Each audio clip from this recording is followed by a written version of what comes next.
는 천상의 물질로 오랜 기간 동안 사람들이 믿어왔어요. 물리학자들이 보통 뭐라고 이야기하냐면 가장 성공적인 실패한 실험이다 라고 합니다. 이게 맞다면 핵반응을 의미해요. 굉장히 많은 사람들이 놀랐어요. 저도 놀랐던 기억이 납니다. 대학생 때.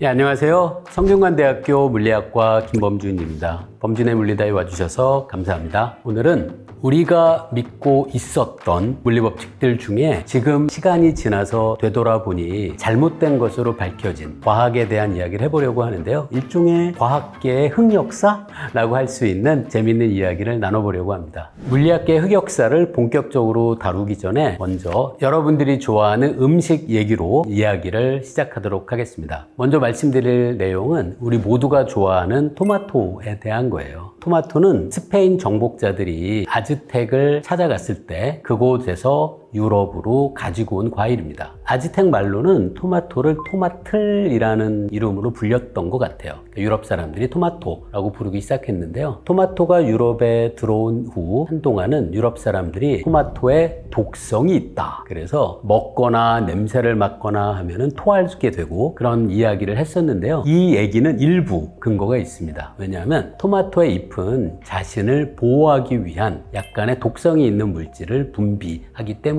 이후에 또 다른 토마토의 위험성을 이야기한 사람들이 있습니다. 그 중에 하나가 토마토가 산성이 조금 있나 봐요. 그래서 만약 토마토를 올려놓은 용기 혹은 접시에 납 성분이 있다면 납이 토마토 쪽으로 녹아서 흡수되는 그런 일이 있었고, 따라서 납 쟁반 위에 있는 토마토를 먹으면 납 중독의 위험이 있다라는 그런 주장도 있었습니다. 그 1830년대에는 또 다른 흥미로운 주장이 있었는데요. 당시에 토마토에 서식하는 녹색의 커다란 어떤 벌레 같은 것들이 발견됐나 봐요. 근데 그게 보기가 너무 끔찍했나 봐요. 그래서 사람들이 토마토에 있는 벌레에 독성이 있어서 먹으면 위험하다라는 주장도 있었다고 합니다. 이렇게 생각해 보면 유럽에 토마토가 중남미에서 유입된 이후로 거의 200년 정도 이상의 기간 동안 유럽인들은 토마토가 일종의 독성이 있는 과일이다라는 그런 생각이 굉장히 널리 퍼져 있었다는 것을 알 수 있습니다. 제가 흥미롭게 본 영화가 있어요. 1978년에 나온 토마토 공격대라는 굉장히 재밌는 영화인데요. 제가 여러분께 추천합니다. 그 컬트 영화라고 하죠. 굉장히 독특하게 만들어진 영화인데요. 말 그대로 이 영화에선 커다란 토마토가 인간을 공격하는 장면도 그려지는데요. 어쩌면 이 영화의 배경도 토마토가 인간에게 해롭다라는 것을 착안해서 그 아이디어를 영화로 구현한 것일 수도 있습니다. 근데 1800년대 후반쯤 가면 많은 사람들이 이제 토마토 자체가 위험한 것은 아니다 라는 인식이 널리 퍼졌던 것 같아요. 여러분 이탈리아의 나폴리 피자 좋아하시는 분들 많을 텐데요. 1880년대 나폴리 피자에 이탈리아 사람들이 토마토를 이용하기 시작했습니다. 아마 이때쯤부터는 토마토 자체가 위험하다라는 이야기는 조금 수그러든 것 같아요. 그러면 과연 토마토에 독성이 있다라는 주장이 아무런 근거가 없는 것일까요? 이 부분은 과학적으로 생각해 볼 수 있는 여지가 조금 있습니다. 한번 여러분이 토마토라고 생각하고 토마토의 입장에서 생각해 보세요. 먼저 토마토는 씨앗이 담겨 있는 우리가 먹는 토마토의 그 과육을 만들어내야 돼요. 그런데 씨앗이 충분히 성숙하기 전에 만약에 다른 동물이 토마토를 먹어버리면 성숙되지 않은 씨앗이니까 결국 다른 곳에서 발화하는 게 쉽지 않겠죠. 토마토가 해결해야 될 첫 번째 문제는 씨앗이 성숙하기 전엔 다른 동물들이 먹지 않았으면 좋겠다라는 겁니다. 정말로 바로 이런 이유로 토마토가 성숙하기 전에는 토마토는 특히 이파리에 독성 물질이 포함된 그런 물질을 만들어내는 것이 맞습니다. 일종의 알칼로이드 성분이라고 제가 알고 있는데요. 그게 첫 번째 토마토가 해결해야 될 문제예요. 충분히 씨앗이 성숙하기 전엔 동물들에게 먹지 말아라 라는 신호를 보내는 거죠. 한편 토마토가 충분히 익으면 어떻게 될까요? 그럼 이젠 자기를 다른 동물이 먹기를 바랄 겁니다. 왜? 토마토를 다른 동물이 먹으면 다른 곳으로 가서 거기서 배설을 할 때 토마토의 씨앗이 그 땅에 뿌려져서 거기서 발화할 수 있기 때문인 거죠. 자, 그럼 토마토는 이 문제를 어떻게 해결할지 조금 우리가 짐작할 수 있습니다. 토마토가 성숙하기 전에는 독성을 가진 물질을 분비해야 합니다. 그리고 충분히 숙성한 다음엔 더 이상 독성 물질을 분비하면 안 되는 거죠. 물론 생물학자들이 이 토마토가 어떤 방식으로 이런 변화를 만들어내는지를 잘 연구해 놓은 결과가 있는 것으로 알고 있어요. 그래서 초기에는 이 독성 물질을 분비하도록 하고요. 어느 정도 성숙한 다음에는 독성 물질 분비를 막는 유전자를 발현시켜서 이후에는 독성 물질을 생산하지 않는 그런 방식으로 생존을 계속 이어갈 수 있었던 거죠. 토마토가 뭐 이파리나 아니면 익지 않은 토마토에 독성 성분이 극히 일부라도 있는 것은 맞습니다. 근데 여러분 꼭 기억하셔야 될 것이 그렇게 위험하지 않다는 거예요. 제가 찾아보니까 익지 않은 토마토 어느 정도 괜찮습니다. 그리고 토마토의 잎이 독성 물질이 그나마 조금 많은 부위인데요. 그러면 과연 얼마나 많은 토마토 잎을 먹으면 위험할까? 이렇게 찾아보니까 450g?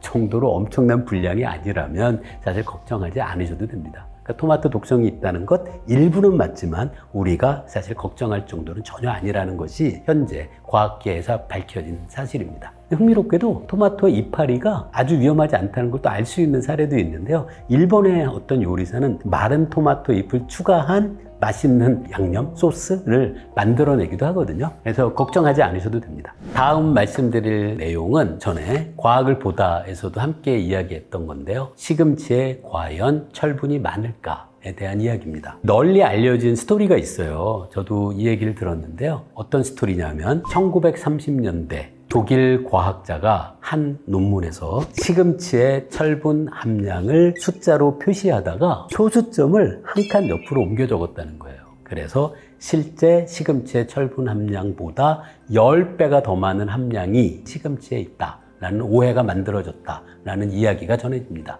이 이야기를 들은 만화 뽀빠이의 작가가 뽀빠이가 시금치를 먹으면 막 힘이 솟는 캐릭터거든요. 그 이유가 시금치 안에 들어있는 엄청나게 많은 철분 때문이다 라고 생각했다 라는 이야기가 전해지죠. 제가 좀 찾아봤어요. 이 얘기의 근거가 도대체 어느 때부터 있던 걸까? 찾아보니까 2010년에 한 과학자가 이 이야기가 어떻게 만들어져서 사람들에게 어떻게 전달됐고 처음 이 이야기의 신빙성이 어느 정도인지를 꼼꼼하게 조사한 글을 발표합니다. 자, 이 알려진 결과를 말씀드릴게요. 이게 어떻게 된 거냐면 1981년 브리티시 메디컬 저널이라는 학술지의 편집자가 당시에 햄블린이라는 영국 과학자에게 재밌는 글을 써달라고 부탁합니다. 일종의 크리스마스 특집 기사 같은 거였어요. 이 부탁을 받은 햄린이 방금 제가 말씀드린 이야기를 글로 적어서 저널에 출판하게 됩니다. 처음에 사실 이 이야기를 했던 햄블린이라는 사람은 그렇게 심각하게 이 글을 생각하진 않았던 것이 아닐까 싶어요.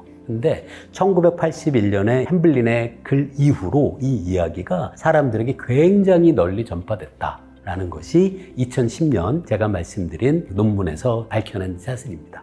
이 연구자는 마이크 서튼이라는 사람인데요. 이분이 막 조사를 하다가 아주 흥미로운 발견을 하게 돼요. 뭐냐면 1981년 햄블린이라는 사람이 브리티시 메디컬 저널에 쓴 논문에 따르면 독일 과학자 에리히 폰 볼트라는 사람의 논문에서 소수점을 한 칸 옆으로 잘못 쓴 실수가 있었다라는 주장이 있었던 건데요. 이 연구자 마이크 서튼이 2010년 논문을 쓰면서 막 찾아보니까 에리히 폰 볼트라는 사람의 논문을 찾을 수가 없었다는 거예요. 그래서 이게 사실 만든 거라면 정말로 소수점을 한 칸 옆으로 옮겨 쓰는 실수를 한 원래 논문이 발견돼야 되는데 아직 어느 누구도 원 논문을 찾은 게 없습니다. 그래서 아마도 만들어낸 얘기가 아닐까 하는 그런 생각을 할 수 있죠. 또 다른 보다 더 어느 정도 근거가 있는 주장을 마이크 서튼이 2010년에 발표합니다. 뭐냐면 1930년대에 실제로 시금치의 철분 함량에 대한 약간의 오해가 있었다는 거는 맞다는 거예요. 사람들이 뭘 헷갈린 거냐면 말리지 않은 생 시금치의 철분 함량하고 바싹 말린 시금치의 철분 함량을 혼동한 것은 분명히 근거가 있다라고 이야기합니다. 그리고 또 다른 흥미로운 것이 뽀빠이의 작가 세가라는 사람인데요. 이분이 시금치를 먹으면 힘이 솟는 뽀빠이를 처음 자신의 작품에 소개할 때 철분을 얘기한 게 아니라는 거예요. 이분은 시금치에 들어있는 다량의 비타민 A 때문에 뽀빠이가 힘이 난다 라는 이야기를 자신의 뽀빠이 작품에 도입한 것이 맞습니다. 그러니까 두 가지의 오류가 있던 거죠. 소수점을 한 칸 옮겨 쓴 원 논문은 찾을 수 없었다.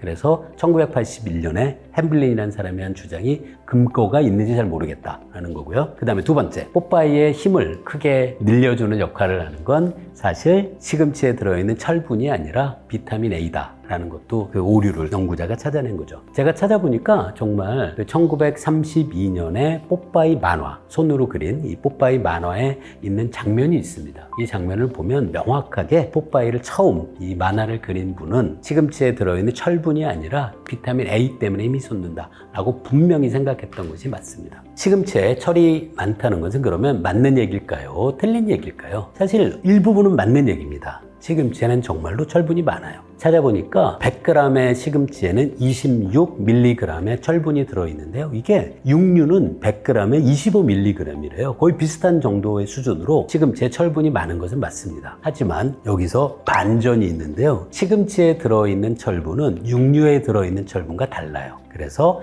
시금치에 들어있는 철분은 우리 몸에서 거의 흡수하지 못합니다. 약 1.7%만 흡수한다고 해요. 한편 육류에 들어있는 철분은 우리 몸이 그래도 잘 흡수해서 육류의 10분의 1의 철분 정도만 우리가 흡수할 수 있습니다. 철분은 많지만 육류에 비하면 철분을 우리 몸이 흡수를 많이 못한다라는 게 중요한 포인트인 거죠. 그 시금치 관계에 대해서 제가 찾아보고 재밌는 걸 하나 또 들었어요. 이게 바로 시금치 이빨이라는 겁니다. 시금치에는 옥살레이트라는 결정을 형성하는 옥살산 성분이 있대요. 이 옥살산 성분이 우리 치아 표면에 칼슘과 결합하면 바로 이 결정을 형성하게 되는데요. 이빨 표면에 이 결정이 형성돼서 서로 이렇게 이빨 표면을 문지르면 마치 꺼끌꺼끌한 모래알 같은 느낌을 받는다고 해요. 이게 시금치 이빨이라는 거고 이건 과학적인 근거가 있습니다. 그러니까 이거를 막으려면 시금치 드시기 전에 조리 과정에서 끓는 물에 데치는 것이 좋다고 합니다. 그리고 두부에도 칼슘이 있어서 두부와 시금치를 함께 먹으면 시금치 이빨 효과가 더 강화될 수도 있습니다. 두부와 시금치는 함께 드시지 않는 것이 좋습니다. 자, 이제 드디어 물리학계 흑역사 말씀을 좀 드려볼게요. 먼저 말씀드릴 게 에테르라는 겁니다. 에테르는 천상의 물질로 오랜 기간 동안 사람들이 믿어왔어요. 바로 이게 아리스토텔레스의 세계관에 이미 등장했던 내용입니다. 아리스토텔레스는 지상에 있는 모든 물질은 흙, 물,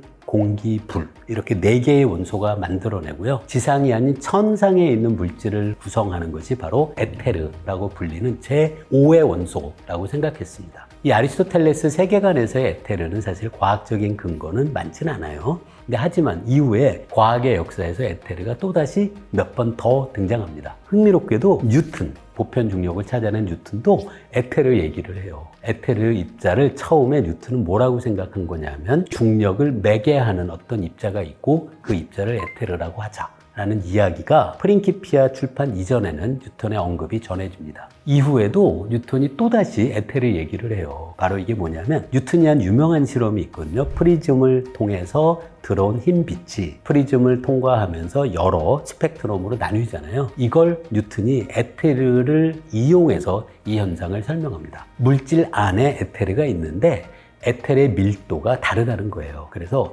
에테르 입자가 있고 이 입자에 들어오는 빛의 입자가 에테르 입자와 충돌해서 속도와 방향이 바뀌고 이것 때문에 프리즘을 통과한 빛의 스펙트럼이 만들어진다라고 생각을 했다라는 기록은 남아 있습니다. 그러니까 뉴턴이 에테르를 얘기했다는 게 좀 재밌죠. 이후에 또 에테르 얘기가 또 등장해요. 그게 바로 전자기학에서의 에테르입니다. 그 맥스웰 방정식이라는 전자기학을 기술하는 4개의 방정식이 있는데요. 이 맥스웰 방정식을 잘 조합해서 풀면 흥미롭게도 전자기 파동이 진행하는 속도를 얻을 수 있어요. 근데 전자기 파동의 진행 속도를 계산하면 그게 우리가 알고 있는 빛의 속도가 얻어집니다. 자, 전자기파의 진행 속도는 빛의 속도와 같아요. 자, 한번 여러분도 이때 생각해 보세요. 아니, 도대체 그러면 이 전자기파가 진행하는 속도는 누가 본 속도일까요? 관찰자가 누구냐는 겁니다. 관찰자가 바로 우주 공간에 딱 정지해 있는 에테르가 바로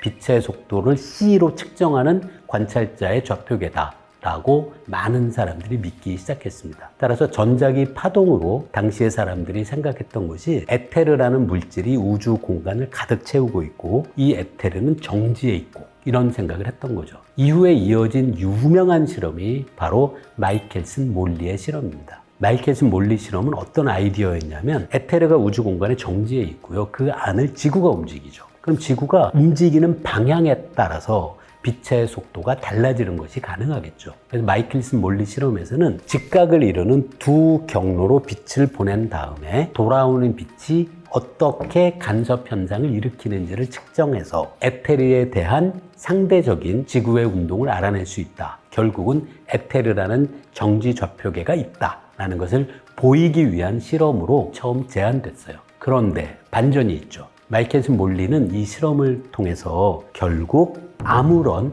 간섭 효과를 측정할 수 없다라는 결론을 얻게 됩니다. 그럼 여기서 얻어진 것이 어떤 거였냐면 두 가지가 있어요. 에테르는 있다. 하지만 빛이 지구가 움직이는 방향으로 진행할 때는 빛이 진행하는 방향 쪽으로 길이가 줄어들어서 간섭 효과가 상쇄된다 라고 믿을 수도 있습니다. 이렇게 믿은 사람이 로렌츠라는 과학자예요. 처음에 로렌츠는 에테르가 없다 라고 마이켈슨 몰리 실험을 생각했던 건 아니고요. 에테르는 있는데 빛이 움직이는 방향 쪽으로는 거리가 줄어든다 라고 이 결과를 해석했던 거죠. 이후에 아인슈타인에 와서 처음으로 에테르라는 아무런 가상에 절대적으로 정지해 있는 것을 생각하지 않더라도 마이켈슨 몰리 실험을 얼마든지 설명할 수 있다는 것이 알려진 것입니다. 이 마이켈슨 몰리 실험은 물리학자들이 보통 뭐라고 이야기하냐면 가장 성공적인 실패한 실험이다라고 합니다. 빛이 간섭 효과가 없다. 두 직각 경로에 대해서 라는 것을 통해서 에테르는 없다라는 것을 보인 아주 성공적인 실험인 거죠. 하지만 원래 이 실험을 했던 의도는 달성하지 못한 겁니다. 원래는 간섭 효과를 보고 싶었는데 보지 못했죠. 그래서 이 실험은 아마 물리학의 역사에서 가장 성공적인 실패한 실험이라고 할 수 있는 것은 분명히 맞습니다. 자, 다음 이야기할 주제는 이건 제가 대학생 때 저도 들었던 얘기여서 지금도 기억해요. 1989년 3월 유타 대학의 두 과학자가 놀라운 발표를 해요. 상온. 우리가 살아가는 이 환경에서의 평상적인 온도가 상온인데요. 이 상온에서 글쎄 핵융합이 가능하다라는 놀라운 발표를 합니다. 이 두 연구자들은 30도의 중수는 중수소가 들어있는 물이에요. 분자식으로 적으면 D2O입니다. 보통 물은 H2O잖아요. H 대신에 D를 쓰는 이유가 보통의 수소는 원자핵이 양성자 하나인데요. B라고 적는 중수소는 원자핵에 중성자 하나, 양성자 하나가 있습니다. 자, 중수를 이용을 한 실험을 한 거예요. 이 두 분은 30도의 중수를 팔레아듐에 접촉시켜요. 그리고 전원을 연결했더니 글쎄 중수의 온도가 30도에서 50도로 올랐고 이 과정에서 중성자와 삼중수소가 검출됐다라고 주장합니다. 이게 맞다면 중수에서 중성자와 삼중수소가 검출됐다는 것은 핵반응을 의미해요. 그리고 중수의 온도가 30도에서 50도로 오른 것을 보면 많은 에너지가 여기서 방출된 걸 알 수 있죠. 이 두 사람은 이걸 핵융합의 증거라고 생각한 겁니다. 굉장히 많은 사람들이 놀랐어요. 저도 놀랐던 기억이 납니다. 대학생 때. 그런데 이게 맞다면 놀라운 일이라서 많은 물리학자들이 이 실험을 재현하려고 노력하게 돼요.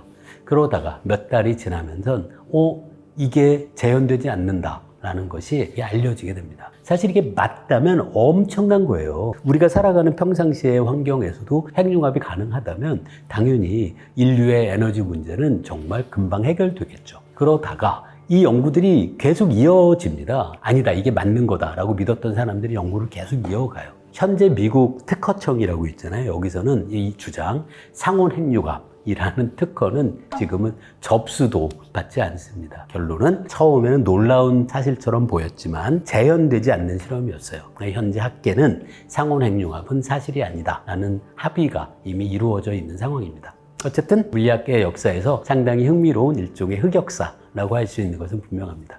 자, 과거에 방사능이 우리 인간의 건강을 도와주기도 하고 꿈의 에너지고 라고 믿어졌던 시기가 짧게 있었어요. 이걸 생각해보면 저는 어느 정도는 이해가 갈 것 같아요. 우리 사람들은 아무런 직접적인 연결 없이 무언가가 전달되면 그걸 굉장히 신비롭게 생각합니다. 예를 들어 자석이 바로 그런 예예요. 그리고 방사능도 마찬가지예요. 방사능은 우리 눈으로 보면 거의 보이지 않아요. 그런데 멀리 떨어져 있는데 어떤 입자 혹은 에너지가 전달되는 것처럼 보이죠. 그래서 자석이나 자성, 자기장이나 아니면은 이런 방사능을 보면서 사람들은 이게 어떤 굉장히 마술 같은 힘 같은 걸 아마 느꼈을 가능성이 저는 있다고 생각해요. 실제 독일의 한 의사가 자기장을 이용해서 사람을 치료하겠다라고 황당한 주장을 하기도 합니다. 이 독일 사람의 이름이 메스머예요. 근데 너무 흥미롭게도 자기장을 이용해서 치료할 수 있다라는 이 주장의 흔적이 지금도 영어 단어로 우리 곁에 남아있죠. 메스머라이즈라는 그런 단어가 있습니다. 이게 바로 독일 의사 메스머의 이름에서 온 거예요. 이 메스머라이즈가 매혹시키다 혹은 홀리다 뭐 그런 뜻으로 지금도 우리가 쓰고 있죠. 말도 안 되는 주장이었는데 그게 영어 단어로 정착된 것은 상당히 저는 흥미로운 그런 사례라고 생각이 들었어요. 그러니까 방사능도 자기장하고 비슷해요. 직접 어떤 연결이 없는데도 무언가 끊임없이 에너지가 우리에게 보내지고 그 방사능을 내는 물질에 우리가 뭐 어떤 에너지를 공급한 것도 아닌데 저절로 에너지가 나오잖아요. 그러니까 이걸 보면서 처음에 초기에 일부 사람들이 방사능 물질을 먹거나 심지어는 몸에 소지하기만 해도 우리가 큰 에너지를 얻거나 활력을 얻을 수 있다라는 생각으로 이 방사능 물질의 어떤 신비로운 힘이 사람들의 생각으로 이어집니다. 지금 생각하면 너무나도 위험한 건데요. 찾아보시면 라듐 드링크가 판매된 것도 여러분 인터넷으로 검색해보면 볼 수 있어요. 이 라듐 드링크를 마시면 우리에게 일종의 활력을 주는 에너지 드링크라고 생각했던 것을 알 수 있죠. 이건 진짜 위험한 거예요. 그리고 이거 말고도 라듐 걸스라는 게 있습니다. 이 분들이 여성분들이 공장에서 일을 하시면서 시계의 야광 숫자 있잖아요. 그거를 라듐이 포함된 액체를 혀에 붓을 뾰족하게 해서 칠을 했나 봐요. 이분들이 이거를 계속 하다 보니까 이제 턱이 괴사하기도 하고 골절의 위험을 갖기도 하고 뭐 빈혈도 생기고 아주 위험한 물질인 걸 모르고 너무나도 안이하게 라듐을 취급했던 기록을 지금도 볼 수 있죠. 이게 사실 한때는 방사능이 마치 아주 꿈의 에너지, 이걸 우리가 먹거나 몸에 가지고 있으면 우리에게 에너지를 주는 물질로 생각했던 시기가 짧게 있었는데요. 지금 생각하면 정말 엄청나게 위험했던 거죠. 이것도 물리학계의 흑역사라고 할 수 있습니다. 또 다른 사례는 프랑스 블롱들로라는 사람이 1903년에 발표한 내용이에요. 이것도 일종의 흑역사인데요. 사실 이 흑역사는 저는 상당히 흥미롭다고 생각했어요. 이분이 일했던 대학이 낸시 대학교예요, 프랑스에. 이분이 자기가 일했던 대학교의 이름의 앞글자 N을 따서 N-ray, N-광선을 발견했다라고 주장합니다. 근데 이게 너무나도 흥미로웠던 게 당시에는 정말로 새로운 어떤 방사선이 계속 발견되고 있었던 시기예요. 음극선, 전자의 흐름이죠. 음극선도 발견됐고, 그리고 여러분도 아시는 엑스레이도 그때쯤 발견됐고, 그리고 뭐 여러 과학자들에 의해서 방사능 물질도 발견됐죠. 그래서 자기가 어떤 새로운 광선을 발견했다라고 주장을 할 만한 시대적인 배경은 있습니다. 그런데 이 사람이 발견했다는 게 사실은 이게 거짓이에요. 발견한 게 아니거든요. 근데 이 사례를 보면 너무 흥미롭다고 생각한 게 이분이 너무나도 강하게 자기가 N-ray를 발견했다라고 주장하니까 후속 연구가 이어집니다. 그 후속 연구에서 무려 300개 정도의 논문에서 나도 N-ray를 봤어 라고 주장하는 과학자들이 계속 이어져요. 이걸 보면은 과학자들도 나름 객관적으로 어느 누구의 영향을 받지 않고 나는 자연을 객관적으로 관찰한다 라고 많은 물리학자들이 믿지만 사실은 다른 사람들이 봤다고 하면 어떤 과학자들은 자기가 자연에서 객관적으로 본 게 아닌데도 다른 사람이 봤으니까 나도 봤다라고 주장할 가능성이 높아지는 거죠. 저는 이 사례를 보면 특히 과학자도 사람이다 라는 걸 여러분이 꼭 기억해 주셨으면 좋겠어요. 과학자들도 사실 휩쓸립니다. 많은 사람들이 봤다고 하면 내가 새로 본 게 이게 혹시 N-ray가 아닐까? 라고 생각하는 경향이 있을 수 있다는 것 여러분이 꼭 기억해 주시면 좋겠습니다. 과학자도 사람입니다. 실수도 하죠. 자, 다음 말씀드릴 과학계의 흑역사라기보단 이건 해피엔딩으로 끝난 얘기인데요. 이건 제가 몸담고 있는 통계물리학에서 꽤 중요한 이론이에요. 바로 연력학 제0법칙이라는 법칙이 있습니다. 좀 궁금하지 않으세요? 왜? 아마 여러분도 기억하시죠? 뉴턴의 운동법칙은 1법칙, 2법칙, 3법칙이에요. 근데 연력학 법칙은 0법칙이 있습니다. 왜 0법칙이라는 이름이 만들어졌는지는 아마 짐작하실 수 있을 거예요. 뭐냐면 1법칙, 2법칙, 3법칙, 연력학 법칙을 사람들이, 과학자들이 찾은 거예요. 근데 나중에 깨달은 거예요.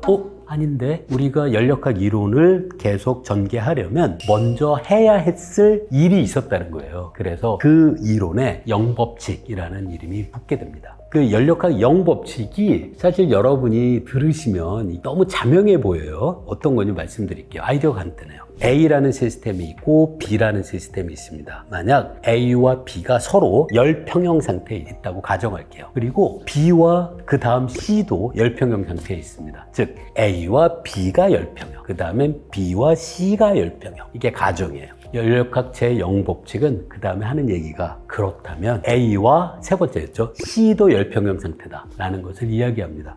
언뜻 생각하면 너무 자명하지 않아요? 마치 수식으로 적으면 A equal B, A와 B가 같다. B와 C도 같다. 그러면 A와 C도 같다라는 것처럼 어떻게 보면 너무나도 자명한 주장처럼 들립니다. 사람들이 과거엔 이걸 굳이 영법칙이라고 법칙을 새로 주장할 필요도 없을 정도로 자명하게 생각했던 거예요. 근데 연력학의 영법칙은 생각하면 할수록 굉장히 중요한 법칙이에요. 여러분도 경험으로 알고 있는 겁니다. 제가 예를 들어볼게요. 미역국 좋아하세요? 예, 저는 좋아하는데요. 미역국을 보면 국물도 있고 미역도 있잖아요. 그렇죠? 미역국에 국물을 마셨더니 뜨거워요. 그러면 연력학 영법칙의 의미는 뭐냐면 미역도 미역국의 국물처럼 똑같은 정도로 뜨겁다. 이건 여러분이 실험해 보시면 당연한 얘기잖아요. 그런데 이게 너무나도 중요한 법칙인 이유가 있어요. A와 B가 열평형, B와 C가 열평형이면 A와 C도 열평형이다 라는 이 연력학 법칙의 가장 중요한 실질적인 의미는 이게 맞다면 우리가 열평형 상태에 있는 두 물질이 같은 값을 갖는 어떤 숫자를 부여할 수 있다가 됩니다. 그게 바로 온도죠. 결국 연력학 제0법칙은 열평형 상태에 있는 두 시스템은 우리가 숫자로 표시할 수 있는 무언가가 있고 이 숫자는 두 시스템이 모두 같다라는 것을 뒷받침하는 아주 놀라운 법칙이라고 할 수 있죠. 이게 바로 온도입니다. 뉴턴의 운동 법칙은 연력학 법칙이랑 비교하면 굉장히 저는 뉴턴의 위대함 같은 걸 볼 수 있어요. 요 얘기 조금 자세하게 말씀드리고 싶은데요. 뉴턴의 첫 번째 운동 법칙 혹시 기억하시나요? 바로 외부에 힘이 없으면 물체는 똑같은 속도로 똑같은 방향으로 계속 운동한다가 뉴턴의 1법칙입니다. 똑같은 방향, 똑같은 속도를 갖는다는 것이 무슨 뜻이냐면 가속도가 0이라는 얘기예요. 그래서 뉴턴의 1법칙은 말로 표현하자면 힘이 없으면 가속도가 0이다 입니다. 그런데 뉴턴의 두 번째 운동 법칙은 다들 아시는 F는 ma예요. F 등호 m 곱하기 a입니다. 그럼 이 식에다가 F에다가 0을 넣어보세요. 그럼 A가 0이잖아요. 그러면 잠깐 여러분 이게 진짜 고민해 보셔야 돼요. 아니 그러면 뉴턴의 1법칙은 뉴턴의 2법칙 F는 ma의 단지 특별한 경우일 뿐일까요? 아니 그러면 왜 뉴턴이 1법칙을 2법칙보다 먼저 얘기할까요? 이게 정말 중요한 얘기예요. 뉴턴의 1법칙의 진정한 의미는 힘이 없으면 가속도가 0인 좌표계를 설정하자, 관찰자를 설정하자. 사실 1법칙의 진정한 의미입니다. 그러면 2법칙은 1법칙을 만족시키는 관찰자의 좌표계에서 본 뉴턴의 운동 방정식의 F는 ma예요. 그러니까 1법칙이 2법칙을 적기 위한 일종의 근거 혹은 바탕을 제공하는 법칙입니다. 1법칙이 2법칙의 특수한 경우일 뿐이다 라고 생각하시면 안 된다는 거예요. 1법칙을 만족하는 관찰자에게 뉴턴의 2법칙이 성립한다 라는 것이 진정한 뜻입니다. 오늘 여러분께 음식에 관련된 흑역사 2가지 그리고 물리학의 역사에서 지금 돌이켜보면 흑역사였던 몇 가지 이야기를 말씀드렸습니다. 그럼 또 우리 다음 시간에 또 다시 만나요. 고맙습니다.